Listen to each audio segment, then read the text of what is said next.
إنك أنت السميع العليم.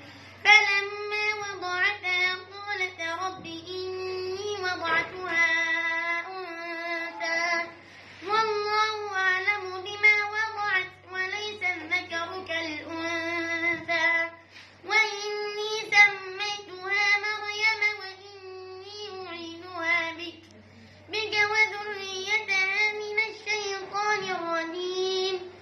فتقبلها ربها بقبول حسن وأنبتها نباتا حسنا وكفلها زكريا.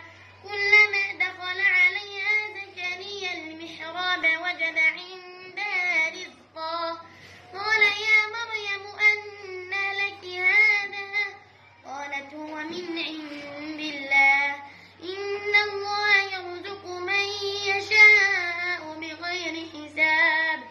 هنالك دعا زكريا ربه قال رب هب لي من لدنك ذرية طيبة إنك سميع الدعاء.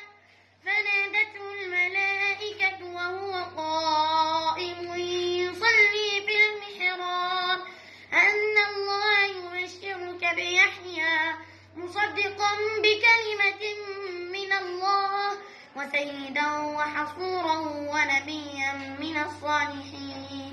قال رب أنى يكون لي غلام وقد بلغني الكبر وامرأتي عاقر قال كذلك الله يفعل ما يشاء إذا قضى أمرا فإنما يقول له كن فيكون.